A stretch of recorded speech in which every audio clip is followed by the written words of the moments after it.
दोस्तों, रामायण के मशहूर पात्र कुंभकर्ण के बारे में तो आपने सुना ही होगा। कुंभकर्ण ने ब्रह्मा जी से 6 महीने लंबी नींद का वरदान मांगा था। इस वरदान को ब्रह्मा जी ने सहर्ष से स्वीकार भी कर लिया था और उसी दिन से कुंभकर्ण 6 महीने की नींद में चला गया। कुंभकर्ण के इस पहलू से तो हर कोई वाकिफ है, लेकिन आज हम आपको कुंभकर्ण के उस दूसरे रूप से रूबरू करवाते हैं जो बेहद रहस्यमय होने के साथ ही रोचक भी है। दोस्तों, कहा जाता है कि रावण अपने समय का सर्वाधिक विद्वान व्यक्ति था और उसके खानदान में एक से एक धुरंधर थे जिनकी बौद्धिक क्षमता तत्कालीन विश्व में अतुलनीय थी। लेकिन इनमें से कुंभकर्ण एक ऐसा व्यक्तित्व था जिसकी कहानी सचमुच हैरान करने वाली है।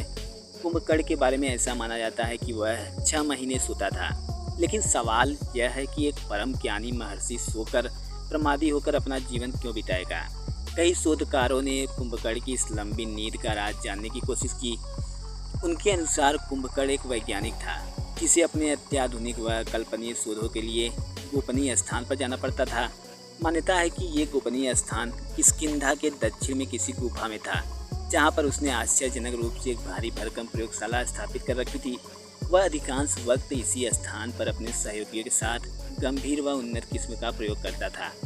इससे हटकर कुछ शोधकर्ता ये दावा भी करते हैं कि कुंभकर्ण की वैज्ञानिक प्रयोगशाला लैटिन अमेरिकी प्रदेश में थी, जहां जाने व लौटने के लिए वह स्वयं के बनाए अत्याधुनिक विमानों का इस्तेमाल किया करता था।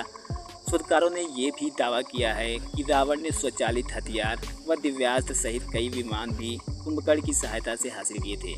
रामायण में जिस पुष्पक विमान का जिक्र आता है उसे भी रावण ने कुंभकर्ण से ही बनवाया था। अतुलनीय रूप से इन विमानों की क्षमता आज के वैज्ञानिकों को भी हैरत में डाल देती है। यदि इसे केवल कपोल कथा न माना जाए तो इस तथ्य को स्वीकार करने में कोई भी परेशानी नहीं होनी चाहिए कि कुंभकर्ण की वैज्ञानिक क्षमता अद्भुत थी। वह तत्कालीन विश्व का महानतम शोधकर्ता था। महर्षि वाल्मीकि ने अपने ग्रंथ में कुछ ऐसे दिव्यास्त्रों का जिक्र किया है जिनकी विनाश क्षमता बहुत ज़्यादा थी। शोधकर्ताओं ने दावा किया है कि ये सभी दिव्यास्त्र कुंभकर्ण की महान बुद्धि के परिचायक थे।